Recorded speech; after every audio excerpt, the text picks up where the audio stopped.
a chance for Gawn. Plenty of noise. And he gets one for the D's. It's a good finish, you would reckon. It's got the distance, it's got the accuracy, and they've got a break. Hello everyone and welcome to another edition of Inside Melbourne. We're here thanks to Zurich with the weekly D's podcast, and we love a good Johnny Farnham moment here at the D's because we've got him back, the comeback, Maxi Gawn. What are you doing? Clint's decided to have a summer break. He's going around Europe and he doesn't want to come back to the podcast. So I've been called in very, very late inclusion. So I'm not sure what I'm going to ask my guest today. It's going to be off the cuff, but hopefully I can get a few good questions out. Well, why don't you start by introducing your guest? Not our guest, your guest, I'll just get his name. No, we got Melbourne's superstar half-back, Caty, playing some really good footy, Christian Salem. Christian, welcome. Thanks, guys. Thanks for having me. Now, I know this has been the highlight of your week, hasn't it? It has. I've been prepping for this all week since I found out. Just add a little bit more enthusiasm in your voice, please. Yeah, I'm ready to go. What have you got for me? Not by much, but that's okay. Well, boys, I suppose, as you mentioned, playing some great footy yourself, but the team results haven't been going so well. We've got to cover that off. What's been the week like after the Saints loss? Yeah, look, we came in we had the Monday off, came in on Tuesday, reviewed the game pretty heavily and, took some good learnings out of the game and, get back to our best footy this week.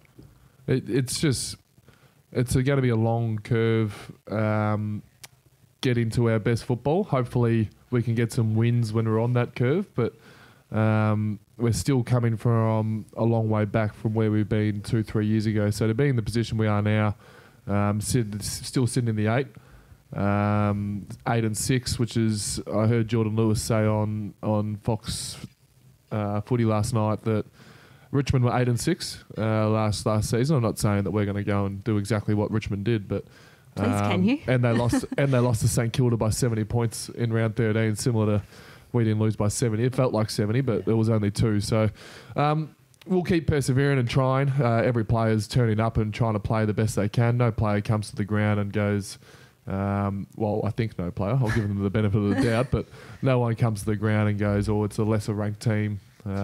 This is going to be easy. Let's try and get a kick.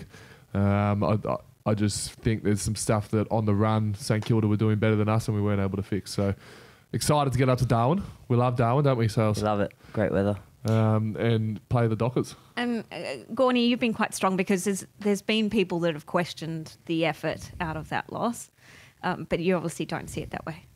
No, I don't, but it's more just how I view football. When the siren goes, 100% effort's always given.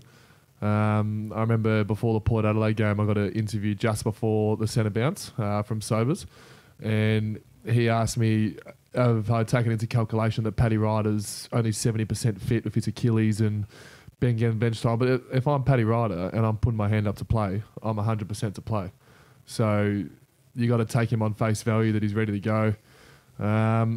So there's been a few things, but again, we're not going to be able to prove those people wrong until we start winning more games. So I can say all I want in the press conference, but until we start winning games, that's when we're going to start getting people to say different stuff about us.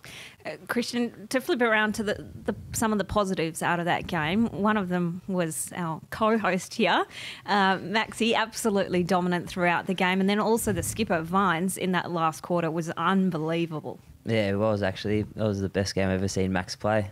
It's freakish, yeah. You mustn't have been there. Were you there for the Hawthorn game a couple of years ago?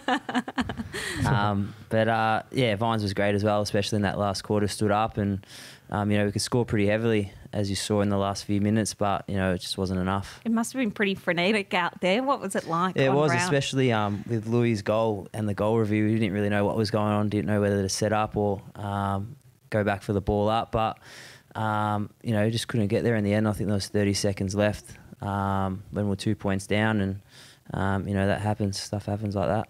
And we've obviously got Freo up in Darwin this weekend. Quite excited to get up there? Yeah, we went up to Alice earlier in the year and it was good fun to get away and had a good win. So Darwin's a bit hotter, I think, at the moment. I think it's about 32. So I think it's during the day it's about 29. At night it's about 90. So there you go. Yeah. And I've heard a whisper that you've been doing some unusual preparations for it. I just went into the steam room at Brighton Sea Bus. Wasn't too unusual. I made a joke that I took a footy in there with me as well, but I didn't actually take a footy in there with me. But we have done preparations in the past for Darwin, but sometimes it seems it hasn't worked.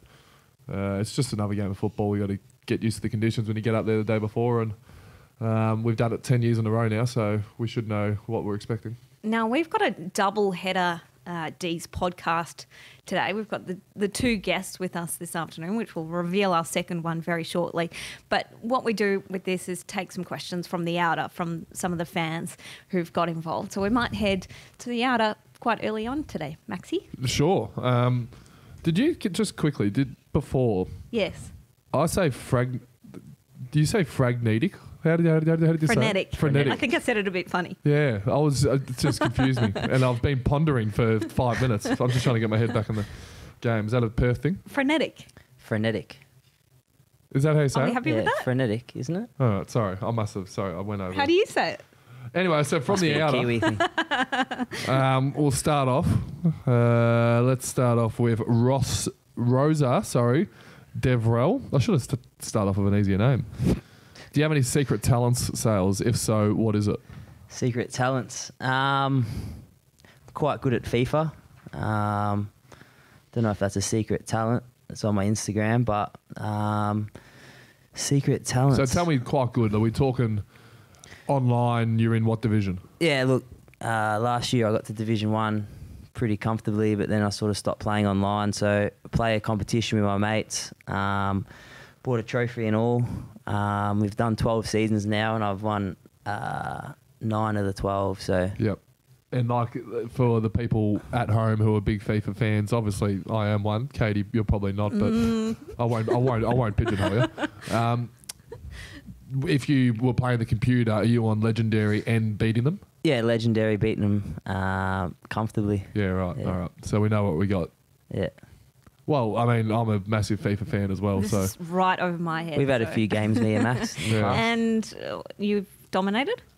Yeah, it's been There's been quite competitive good. games. Yeah, it's been competitive quite good. games. Sales has a way of, I call them glitch goals, where a defender on FIFA randomly does something that you didn't ask him to do, and that's where he scores. Sounds like everyone else I play. You must score glitch goals. And Sales will know Maxie's going to be up watching Tour de France coming up, but you're getting behind the World Cup? Yeah, I've been all over it, as Maxie is aware. It's been quite good so far. There's been quite a few upsets, a few different teams getting through, so it's not long to go. I think it's a week and a bit. Who's and your it's, tip? It has to be someone from the England side of the draw because they got an easy. Well, I've always liked Croatia from before the tournament, and I always thought Uruguay will get far, but it's pretty open at the moment. The two heavyweights, Brazil and Belgium, are playing each other next, so one of them obviously will be out. So, When was the last time Lebanon were in the World Cup? I don't think ever. I don't know if we ever will be. Did they perform well in Euros or We got to the qualification stage, like the last one of the World Cup. Yeah. I think Saudi Arabia knocked us off, Oh, damn. shattering. But you know, There's always next year. there's always 4 years. Sorry, there's not always next year. Is there? Yeah. That's poor. No. What about some of Neymar's theatrics? It's just been unbelievable. I mean, he's renowned for it. Is there anyone in the AFL that you guys want to point the finger at that might be? Max, you got anyone? Well, The most likely. we've had two very, very controversial potential divers this In year the and team? last year. But a Hogs we've worked out wasn't a dive. That was clearly a Okay. hit from Jake Carlisle. So we're not going to say Hogs. Clayton Oliver had a lot going on last year with Perth, wasn't it? yeah, over in Perth, and I'm not so sure that Clayton was the same as Hogs. I think Clayton may have fallen over. Might have tripped. I'd probably put Clayton in that category. Okay. Well, another question from the outer. We've got one here from Medi94, I think it is. Do the boys still get free feeds at the family restaurant?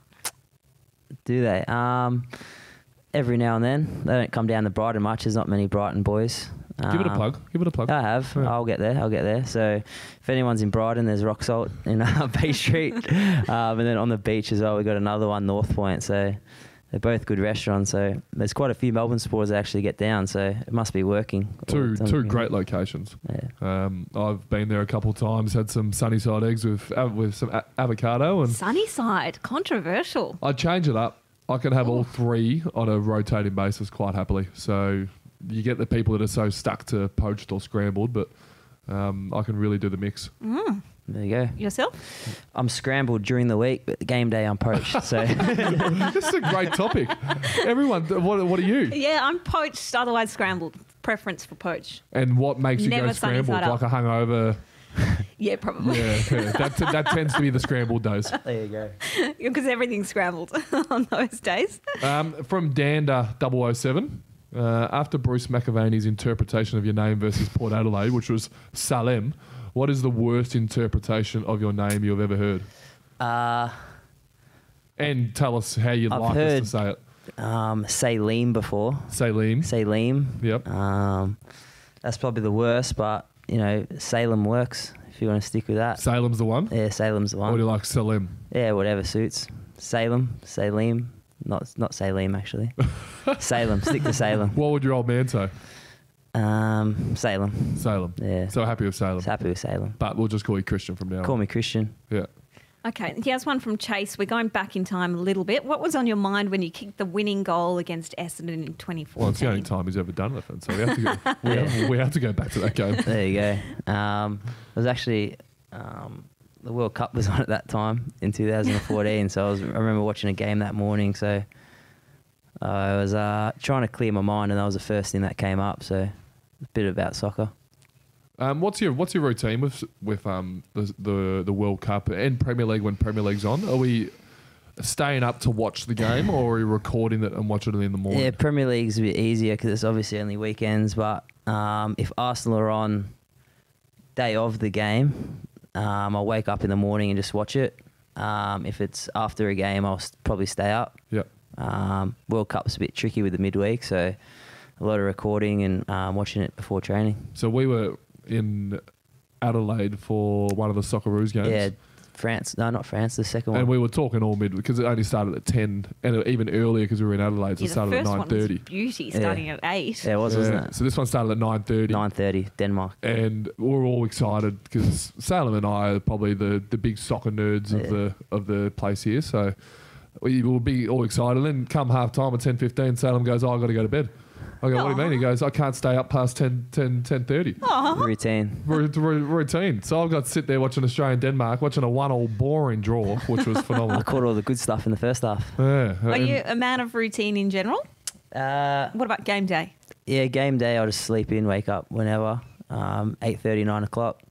Go for a walk, play some PlayStation, and there we go. Oh, nice, not too bad. Now, what about you? What's your routine? Because we've got Wimbledon coming up. Yeah, This this is pretty and- frenetic, as you'd say. It is. I'm thinking frantic. I thought frantic would be the word. Anyway, maybe they're different words. They are. Okay. Stick with me, Max. It's fine. So I've got the Le Tour, Yes. which is obviously cycling's a massive passion of mine. I love watching it, and that's a 9 p.m. till 1 a.m. type setup. And I can't do that, so there's no way. I'm in bed by 9 p.m. most nights, so there's no way I can do that. So I record the tour and wake up and watch the last 2 hours of the stage in the morning. So I'll wake up at about 5, watch the last 2 hours while having breakfast, and then off to training at around 7. I still get a good 8 hours in because I'm in bed nice and early. But the problem is with Wimbledon is I like to watch a little bit of Wimbledon before I go to bed, and that starts at about 8.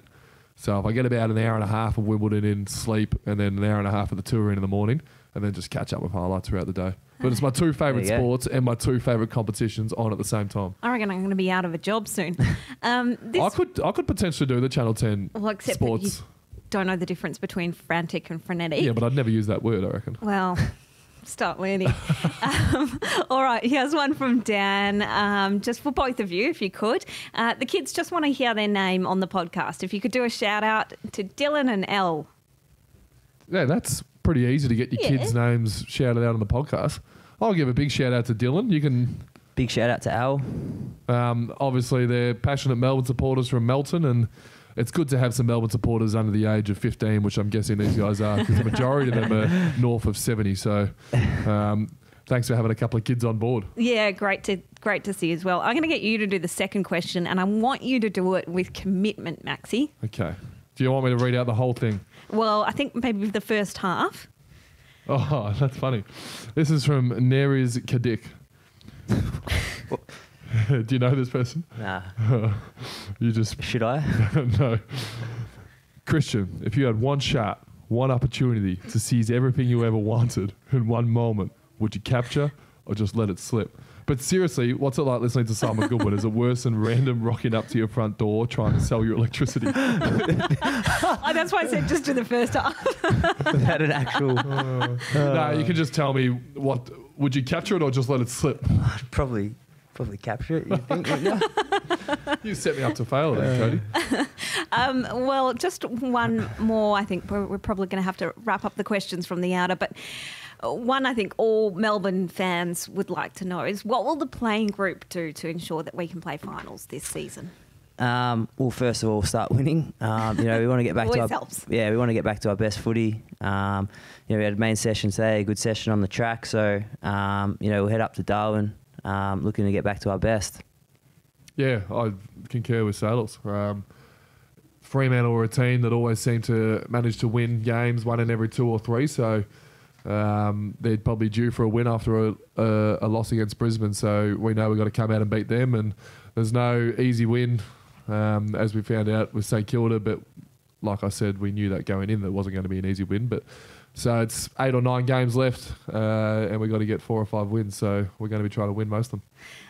One more from TR 1991. Has Clint Stanaway leaving Melbourne for Europe been the catalyst for 3 consecutive losses? I'm guessing the 1991 means she's born in 1991. Great year to be born. I was born in 91. A guy as well. Yeah, sorry. Mm-hmm. Could be. Clint Stanaway has been gone for 3 weeks and we've lost all 3 of them. Oh, he's been gone for 4. He's been gone for a lot longer. Yeah, because I was definitely here after a win. Yeah. Nah, yeah. So what? That's poor. That's poor journalism from whoever wrote that in. Okay, Sals, we can't let you go with asking one from our good friends at Zurich. Yeah. This is one that we ask each and every one of our podcast guests. Usually we give them preparation. We do. You got no prep here. There we so go. we're going to have to bring your A game here. Yeah. All right, one from Zurich. What is it that you truly love? FIFA, FIFA, Arsenal. Fabregas. I hate Fabregas. You should know that. Got something to do with Lebanese food. Yeah, surely. Lebanese food. Which one particularly? Kubi and tabbouleh. So I've brought it in for the boys once for multicultural round last year. It's good. Mum made it up, so it was actually very nice. She's a good cook. Mum's a great cook. Yeah, do I cook myself? A little bit. It's hard being 2 minutes from the restaurant, but try every now and then. You don't reckon you could have brought it in for the podcast, surely? Oh, She has brought some stuff in. Our mums have gone head to head a couple of times. yeah, we have. We've done breakfast once, and then obviously multicultural round. Me and Petrarca brought some food in. Christian just brought in some salami, or the other Christian, so not much effort there, but it is what it is. That's funny. Very good. Well, it's been great to have a chat to you on Inside Melbourne with thanks to Zurich. Thanks so much for spending some time, Sal. Thanks, guys. Thanks for having me. All right, we will be back after this very short break with a special second guest on Inside Melbourne. Thanks to our co-major partner and podcast sponsor, Zurich. For over 100 years, they've been ensuring the people and things you truly love. And just like you, they truly love footy and truly love Melbourne. And welcome back to Inside Melbourne, proudly brought to you by Zurich. We just had Christian Salem on, and a little bit lackluster performance from Sales. Didn't give us much, but I've got big expectations on our next guest, Caty. He is a man who is coaching out of his skin at the moment. He is. It's actually 7 on the trot, sitting on top of the ladder. Second on the... We might as well call it on top, but we'll talk into it. We got Jade Rawlings. How are you, Jade? Well, thanks for having me.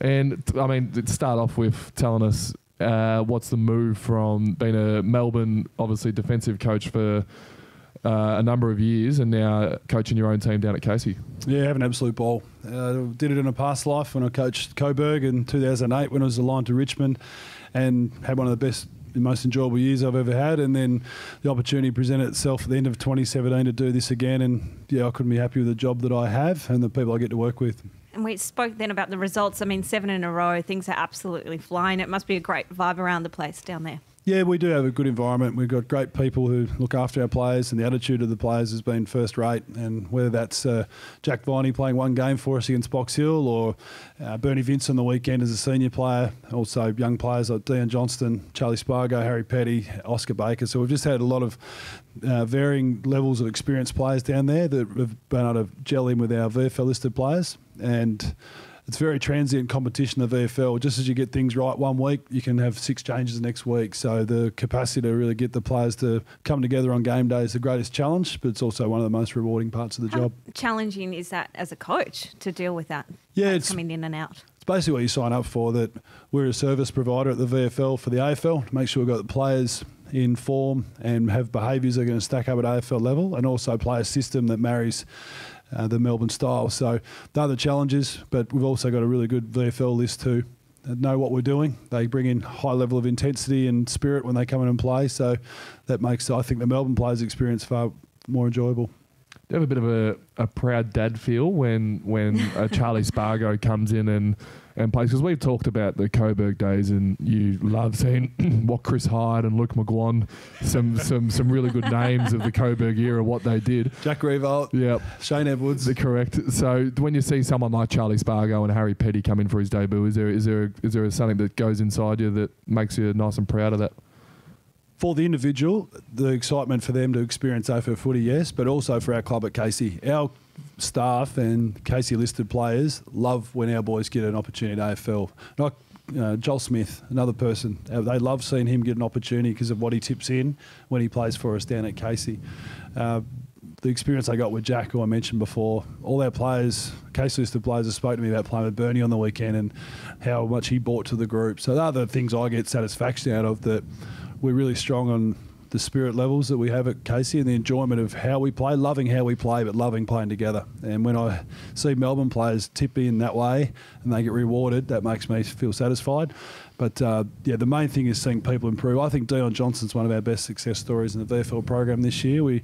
He'd never played back line, and round 4 we played him against Geelong on Young Jones and didn't really know what he was doing. And then 8 weeks in a row he's been able to play to a really acceptable level. So they're the other ones that you get a lot of nourishment out of and satisfaction that there are players on your list improving whilst playing VFL. And obviously a father yourself. They tend to make up half the crowd down at Casey. there's a lot of Rawlings down there. Yes. Are they Casey supporters, or are they still Melbourne, or are they a bit of both? No, devout Melbourne / Casey. I've got one of my stepdaughters is still Hawthorn at heart, but no, I've got 6 children. I'm lucky enough to be father to 2 of them stepchildren, 2 from a previous relationship and 2 that we've had together. So we've got 15, 2 13-year-olds, 11, 3 and 2. Yep. My partner Sally does an amazing job with those children. I think we do okay together, but she's the one who's, I think, does the core of the work, and they love being involved in the footy club, and I think it's really healthy for them to be part of a footy club and experience being around that environment, but also older people, and they really enjoy being down there, which is great. I've always wondered, for someone who played obviously a lot of football for different clubs, and mainly Hawthorn and probably Western Bulldogs, what team should your kids support, seeing as though you've been involved with Melbourne for 6 years and that's the team they've grown up with? Well, my 13-year-old, she ran out in the ground for North Melbourne in my last AFL game. And then she became a Richmond and a Coburg supporter. Then we moved her to Brisbane. She became a Brisbane supporter and became Melbourne. Little identity crisis. Yeah, it is. It's really challenging for her. But wherever your emotional investment is at the time, I find that's where the kids love to. Yep. They get to meet you guys. They love you because of what you give them. They love Josh Wagner because he refers to them by their name, and Billy Stretch always shakes their hands. They're the experiences the kids get out of being involved in the footy club. And when there's a personal experience, generally your interest levels increase with that particular brand or the club at the time. But I love what our footy club's given me as a professional, but it's what they do for my family as well. That's one of the things I get very, very proud of, being involved. I'm a Melbourne / Casey person. Talking about emotional investment, what is Jade Rawlings like as a senior coach in the coach's box? Are you one of those ones that flies off the handle? Are you pretty calm? I see people in this production area laughing, so they must think I'm a madman. I'm a passionate person. I'll give everything of myself to wherever I am at the time. And 7 years of Melbourne, I think Max and I have been through that together, and there's been a lot of trials and tribulations. I drive standards really high. I expect consistent behaviours in what you bring to our team. I like people to express themselves, and I love the capacity to have the intensity and the adrenaline of game day. So I think I regulate that reasonably well. I won't suffer fools. I won't deal with bad behaviour very well, but I'll be pretty upfront, but I do move on pretty quickly. So Smashed a few phones or I'm not a phone smasher, but what happened at Craigieburn the other day, about halfway through the second quarter, I realised that the window was adjustable. So I lifted it and was able to communicate with the players on the field from the coach's box. So in my reflection, I've questioned my professionalism with that. They probably weren't wrapped with that. They reacted, so that was what I was after. I think the biggest thing to note there is he's coached here for 7 years and under 3 different coaches, 3 different coaching schemes, and the only person to sort of last through those coaches, and it's because of the relationships that he builds with players, and the players really want him to have him around, and that's why he's still here. He's like the cockroach. You just can't kill him. He's still here. But I mean, if you asked 45 players, I'm sure 44 would say, or even 45 would say they'd have a terrific relationship with Twig, and that's the reason why he's been here this whole time. Do you have aspirations to coach at an AFL level as a senior coach? Yeah, I do. It's what I've trained myself through my education outside of footy, and I have a passion to do it because I got a taste of it doing a caretaker role at Richmond 10 years ago. It was very addictive. I really wanted to experience that again. So the last few years, I was impatient to do it. Now I'm more patient and believe that others see me as having the skill sets to do it. I will then be selected, but it's not going to define me. I think it allowed it to define me too much a few years ago, but I love coaching. I got some great advice about 10 years ago again that do you want a coaching job or do you want to coach? Make sure you make the right call because it can be a very seductive role. And it took me a while to understand what that meant. Once I got it, it was very clear that I actually want to coach. I want to influence a footy club. I want to be able to bring people together and make sure they get a great experience, which is why I'm so thankful to Melbourne to give me a chance to coach Casey, because I get to do what I'm driven and to do and what I'm passionate about. Slightly off topic, AFL Tasmania, it's in the news. Maybe an attack cup team or a VFL team the next couple of years. Probably in dire straits there for a little bit earlier on in the year. Can I get a take on AFL Tasmania from your view? Obviously a passionate Tasmanian. Yeah, very patriotic Tasmanian. I'm always reluctant to judge things I don't have an involvement with, and for people to throw suggestions over the bow pretty freely with no idea what really happens, I think is a bit irresponsible. So I believe it takes sometimes to hit rock bottom before people truly know what's going on and then how to correct it. And AFL have obviously intervened and realised that things need to be done. I think the responsibility of the state of the game probably lies somewhere in the middle between the clubs, AFL Tas and AFL itself, but they're being proactive. And my opinion is that the Mariners program provide a lot of players to the AFL and they're well prepared. The Devils program and the VFL gave our Tassie players something to aspire to representing their state, and they were a competitive brand and the state got behind them. So I'm really, really bullish about what the AFL Tasmania can now provide as a product. It's a great footy state. A lot of great products come out of there from administrators as well as players and coaches. So I think they're making good inroads as to getting it back on track and being a viable option for pathways for our junior and senior players down in Tassie. The critics point to the low crowds sometimes at AFL fixtures down there. But, I mean, from your experience, there is a genuine hunger for a team. Absolutely. I watched West Coast come into the competition in 1987 and they just love their footy, and now they're an absolute powerhouse because the whole state got behind them and obviously challenged by Freo since then. But when Hawthorn, and I was lucky enough to be at the Hawks when we first entered the competition by playing games down in Tassie for premiership points, the state loved the Hawthorn, brought the brand down there, and the Hawthorn supporter base has increased. I'm convinced if an AFL team went down there, the state would support their team. I'm no doubt about that. I still question if the AFL should go overseas, but if they do, I'm sure Tassie will be the first option. Now, that is a very narrow-minded, redneck view of yours, Max. But I've had a couple of players in my time ask if they need a passport when they have to go play in Tassie. So it's a common thought. Jade, just back on Casey, obviously there's been a lot of blokes in ripping form down there for quite some time and putting some serious pressure on those in the AFL team. One of the the youngsters, though, that I just wanted to ask you about was Oscar Baker. How's he impressed you this year? Sauce. He's impressed me a lot. I think he's a terrific young person. I've always had a theory that Queenslanders take a bit longer to understand what goes on with AFL, and a few examples that I won't mention, but his initials are Michael Osborne from Hawke. But they are a slow burn because it's not a natural footy state. So Oscar's been terrific. He's played every game, a willing learner, a ridiculous haircut, which we addressed last week, and he cut it. But he's had. Are you one of those short back and sides coaches? I could be accused of that, but I'm a big haircut, whatever you want. When you start doing it out in the field and it affects how you play, it's time to cut it. So we had that chat last week. But he's a great kid, and I think he'll be a serious AFL player. He seems to connect to a lot of our fan base, that people ask a lot about him for a first-year player. So I really look forward to when he makes his debut, because he's put a lot of work into it, and I think he's going to be a great AFL player. Do they still, around the change rooms at Casey, mention 2014? Not that I've listened to, no. Obviously, that's the year I won the best and fairest off 8 games. Oh, that was the year when you had a bad attitude because you went to an AFL game and you stayed at Casey for too long. That's the one. That's the one.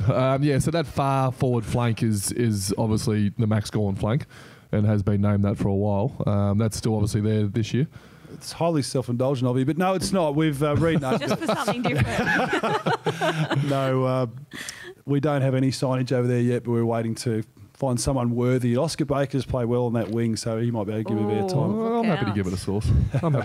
What do you? I mean, you're here till 2-3 o'clock sometimes, and that can be peak traffic to get down to Cranbourne and coach at Casey. Yep.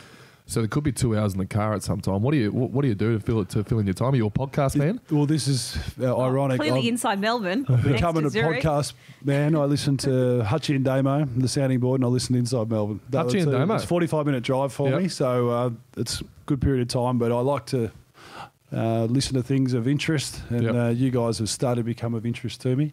But I get down there mid-arvo, gives me a couple of hours to prepare for the night, and then get a great group of people that both players and staff are really enthusiastic about coming to training. So it's a great job. So you're not a phone call man? Some people tend to go to phone calls. On the way home. I find myself on the way down, I just need a bit of peace to myself, so Alone the podcast time, is a good time, but on the way home is where we make up for a few phone calls. And it's the same car since 1980, isn't it?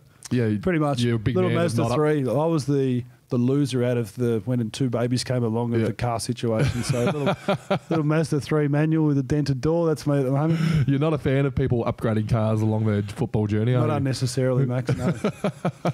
No. Tom McDonald. Jade, we have one question that we ask every week, and Sal's has already been through this, but thanks to Zurich, it's what do you truly love? I love people.